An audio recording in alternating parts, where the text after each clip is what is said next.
going to learn English grammar. Figure of speech आपण पाहत आलोय त्यातल्या आज नेक्स्ट टाइप पाहायचा आहे जेणेकरून आपल्याला ते टाइप ओळखायला इझी जाईल. चला पाहूया नेक्स्ट टाइप काय आहे. राइम्स हा पण एक अलंकाराचा टाइप आहे. राइम्स हे सगळ्याला खूप इझी आणि सगळ्याला येणार आहे. राइम्स म्हणजे काय? यमक. आपण रायमिंग वर्ड्स कसं पाहतो? एखादा तुम्हाला स्टँडर्ड टाइप दिलेला असतं 2 ओळी 3 ओळी त्यामध्ये जर राइम्स आलेले असतील तर सरळ त्याला कुठला अलंकार म्हणायचा? Rhymes figure of speech. चला पाहूया एक्झाम्पल घेते. In the narrow lane, in a narrow lane, how beautiful is the rain. पहा आता एक एक्झाम्पल आहे. In the narrow lane how beautiful is the rain. याच्यामध्ये थोडं तुम्ही म्हणत एकदा दोनदा जरी म्हणलं तुम्हाला समजून जातं की लेन रेन उच्चार त्याचा यमक जुळते. त्याचं काय होतं? याचा यमक जुळते. म्हणजे लेन इथे पण नाही येते, रेन इथे पण नाही येते. जेव्हा असं रीड करतो दोन सेंटेन्स दिले असतील किंवा कुठलाही सेंटेन्स दिलेला असेल त्याच्यातून रीड केल्यावर तुम्हाला जसं वाटत असेल की त्याला त्यामध्ये रायमिंग वर्ड्स मिळतात. रायमिंग वर्ड्स सगळ्याच माहिती. मॅन बॅन, टूक लुक. जसं की सांगते मॅन चं काय होणार आहे? व्हॅन. पहा शेवटचा अक्षर कसं येते? उच्चार त्याचा सारखा येते.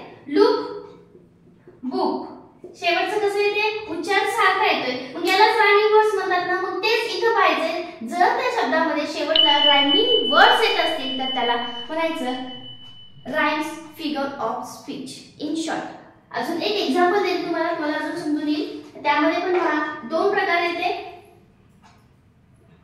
Softly, softly oh softly. We bear her alone. Her alone. She hangs like a star in the day of our song. आता बघा शेवटचा वर्ड पाहूया. हर लॉन्ग सॉन्ग दिसते रायमिंग वर्ड्स सारखे. तर सरळ ह्याला म्हणायचं की हे राइम्स फिगर ऑफ स्पीच आहे. परत तुम्हाला वाटलं सॉफ्टली सॉफ्टली डबल आले मग त्या ऑप्शन मध्ये पाहायचं की राइम्स आहे, रिपीटेशन आहे, अँटिथेसिस आहे, काय आहे त्यानुसार जायचंय आपल्याला. कारण इथे सॉफ्टली सॉफ्टली रिपीटेशन पण झाले. सॉफ्ट ह्या वर्डचं दोनदा रिपीटेशन झाले. मग रिपीटेशन असेल ह्याच्यामध्ये रिपीटेशन पण आहे आणि राइम्स पण आहे असं पण होऊ शकतं. Why? Because of repetition of this soft word. Okay. मग ऑप्शन एक ते रिपीटेशन असणार आहे, राइम्स असणार आहे किंवा राइम्स असणार आहे, रिपीटेशन असणार आहे, काहीतरी होणार आहे किंवा बोथ असणार आहे.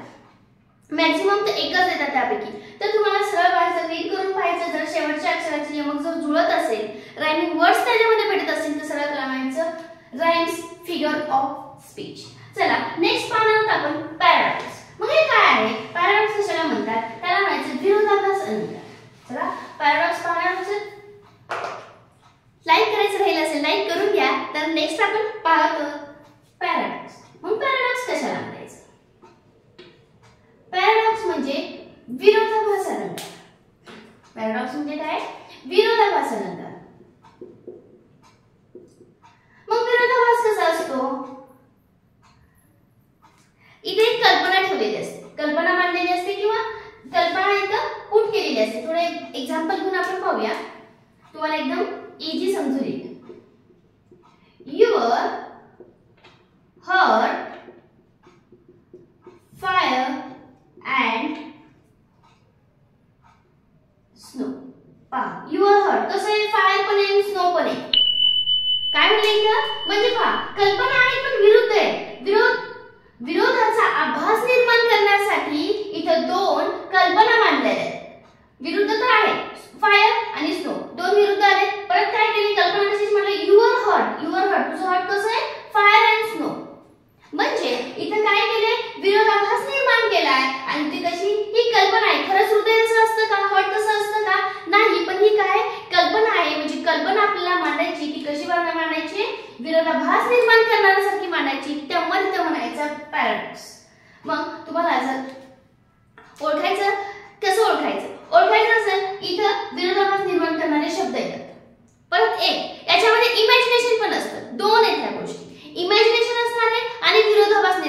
लागेल. म्हणजे इथे पहा फायर स्नो कसं आहे युअर हर्ट फायर स्नो म्हणजे ह्याच्यामध्ये फायर आणि स्नो हे काय झाले आपण ते विरुद्ध कल्पना ह्यात ऍड केल्या आहेत. मग कल्पना कशाची युअर हर्ट खरंच हर्ट तसं असतं का नाही पण ही एक कल्पना आहे आणि ती कशी केलेली आहे पण एक विरोधाचा आभास निर्माण करणारी कल्पना आहे तिथं म्हणायचा पॅराडॉक्स. Okay figure. नेक्स्ट मी एक एक्झाम्पल अजून एक घेते.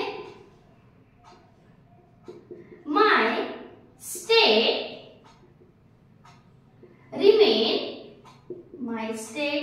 remains blank in spite of writing.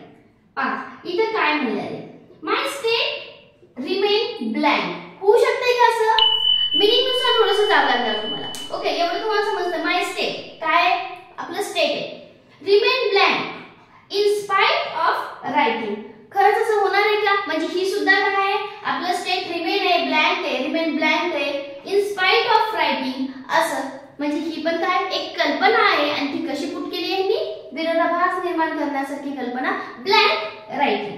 आलं ब्लँक म्हणजे काय मोकळं रायटिंग म्हणजे काय लिहिलेलं म्हणजे कल्पना पण आहे आणि ती कशी पुट केली आहे विरोधाभास निर्माण करण्यासाठी एक वाक्य तयार केले आणि त्याच्या कल्पना त्यांनी पुट केल्या विरोधाभास निर्माण करणारे हे वाक्य आहे आणि हे पण कसं आहे काल्पनिक आहे हे पण कसं आहे इमॅजिनेशन थ्रू आहे म्हणून याला काय म्हणायचं पॅराडॉक्स. वाटल्यास अजून एक एक्झाम्पल देते तुम्हाला. सक्सेस इज पहा तुम्हाला वाटत असेल अँटिथेसिस पण होऊ शकतं पण तुम्हाला एकच सांगते मी कल्पना असणार आहेत ह्या दोन अटी आहेत त्यात काय होतं फक्त विरुद्ध शब्द आला की होत हे तो कुठला आहे अँटिथेसिस पण इथे काय कल्पना पण पाहिजे आणि विरोधाभास पण पाहिजे तर आपण पॅराडॉक्स म्हणायचे. Success is failure turn inside out. आता पहा टर्न इनसाइड आउट असं होतंय का हे सक्सेस इज फेल्युअर सॉरी इथे टी आलं success is failure turn inside out म्हणजे काय सक्सेस आहे आणि फेल्युअर आहे म्हणजे यश पण आहे अपयश पण आहे टर्न इनसाइड आउट ते काय होत आहे टर्न होत आहे इनसाइड आउट साइड म्हणजे हे पण काय पहा दोन आले विरोधाभास निर्माण करणारे आहे आणि ते कशा दरम्यान आहे परत कल्पना आहे खरंच सक्सेस येण्याचं असं करतं का नाही पण ह्या कल्पना असतात आणि ह्या कशा कल्पना आहेत विरोधाभास निर्माण करणाऱ्या इमॅजिनेशन कल्पना आहे इमॅजिनेशन आहे एवढं लक्षात ठेवायचं इमॅजिनेशन अँड विरोधाभास किंवा विरुद्ध त्यात येणार आहेत विरुद्ध कल्पना असणार आहेत विरोध निर्माण होण्यासाठी जसं की इथे ब्लँक राईट दिले इथे फेल्युअर आणि सक्सेस दिले फायर आणि स्नो दिले अशा प्रकारच्या येणार आहेत. म्हणजे तुम्हाला समजलं पाहिजे यामध्ये दोन अटी मान्य आहेत मी परत तेच सांगते दोन अटी पाहिजेत कुठल्या एक कल्पना पाहिजे आणि त्याच्यामध्ये विरोधाभास निर्माण करणारे शब्द पाहिजे. ओके तरच आपण त्याला कुठला म्हणणार आहे paradox figure of speech. Okay अशा पद्धतीने आपण राईम्स एकदम सोपा आहे रायमिंग वर्ड्स नुसारचा आणि पॅराडॉक्स सांगितले दोन आहेत ते जर फुल केल्या तर तुम्ही डायरेक्ट म्हणू शकता this is the example of paradox. Okay काही अडचण असेल काहीही डाऊट असतील ते कमेंट मध्ये नक्की सांगा. कमेंट